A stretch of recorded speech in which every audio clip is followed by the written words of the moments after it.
Hi friends, welcome to Thulasi Mani kitchen friends. இன்றைக்கி வீடியோவில் vanilla ice cream பார்க்கலாம். சம்மர் ஸ்பெஷலாக சூப்பராக ரெடி பண்ணிடலாம். இப்போ ஐஸ்கிரீம் செய்கிறதுக்கு ஒரு நான்ஸ்டிக் தவா எடுத்திருக்கேன். அதில் ஒரு கப் அளவுக்கு திக்கான பால் சேர்த்துட்டு கூடவே 2 ஸ்பூன் கார்ன்ஃப்ளவர் மாவு அதை சேர்த்து நல்லா கலந்துக்கலாம்.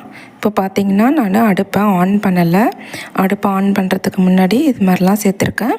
இப்போ கலந்து எடுத்துக்கலாம். நல்லா கட்டிகள் எதுவுமே இல்லாத அளவுக்கு நல்லா கலந்துட்டு இப்போ அடுப்பை ஆன் பண்ணிக்கிறேன். ஆன் பண்ணிவிட்டு ஒரு 10 நிமிஷத்துக்கு நல்லா அடுப்பிலே வச்சு நல்லா பாலை கொதிக்க வச்சுக்கலாம். நல்லா திக்காக வரணும், நல்லா க்ரீமியாக இருக்கணும் அந்த பால். அந்த அளவுக்கு நல்லா காய்ச்சி எடுத்துக்கலாம். இப்போ பாருங்கள், நல்லா திக்காக வந்திருக்கு. இந்த கன்சிஸ்டன்சி கரெக்டாக இருக்கும் ஐஸ்கிரீமுக்கு. இப்போ அடுப்பை ஆஃப் பண்ணிவிட்டு நல்லா பாலை கூல் பண்ணிக்கலாம். நல்லா ஆறட்டும். இப்போ ஒரு மிக்ஸி ஜார் எடுத்துக்கலாம். அதில் ஃப்ரெஷ்ஷான க்ரீம் சேர்த்துக்கிறேன். ஃப்ரெஷ் க்ரீம் சேர்த்துட்டு ஒரு நிமிஷத்துக்கு நல்லா அரைச்சி எடுத்துக்கலாம். இந்த அளவுக்கு அரைச்சி எடுத்துருக்கேன். இப்போ பார்த்திங்கன்னா பாலெல்லாம் நல்லா ஆறி வந்திருக்கு. இப்போ ஆறின பாலில் அரை கப் அளவுக்கு கண்டென்ஸ் மில்க் சேர்த்துக்கிறேன். ஒரு கப் அளவில் நம்ம பால் சேர்த்தோம்.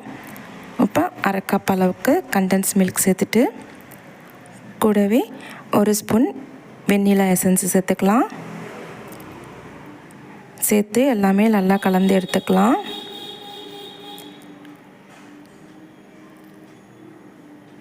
இப்போ வெனிலா எசன்ஸ் ஒரு ஸ்பூன் சேர்த்து கலந்துக்கிறேன்.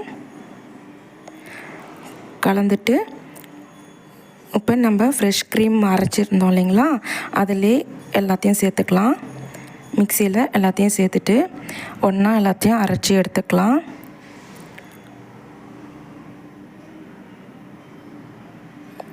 இப்போ பார்த்திங்கன்னா கட்டிகள்லாம் இருக்குது.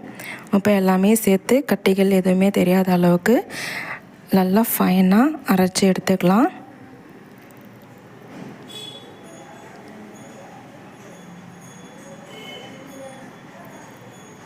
இப்போ நல்லா அரைச்சாச்சுங்க.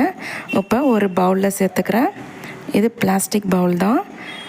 இப்போ அரைச்ச மில்க் எல்லாத்தையும் சேர்த்தாச்சு ஐஸ்கிரீமுக்கு. இப்போ எல்லாத்தையும் சேர்த்துட்டு ஒரு கவர் எடுத்து கவர் பண்ணிக்கலாம். கவர் பண்ணிவிட்டு மூடி போட்டு மூடி காற்று போகாத அளவுக்கு நல்லா ஒரு 5 மணி நேரத்துக்கு ஃப்ரீசரில் வச்சு எடுத்துக்கலாம். நல்லா டைட்டாக கவர் பண்ணிக்கணும். இப்போ 5 மணி நேரம் ஆகிடுது. இப்போ ஓப்பன் பண்ணிக்கலாம்.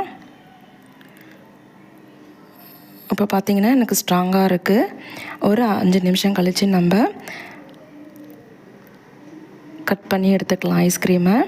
இப்போ பாருங்கள், சூப்பரான டேஸ்ட்டில் சூப்பராக வெனிலா ஐஸ்கிரீம் அட்டகாசமாக ரெடி ஆகிடுச்சு. சம்மருக்கு சூப்பராக இருக்கும்.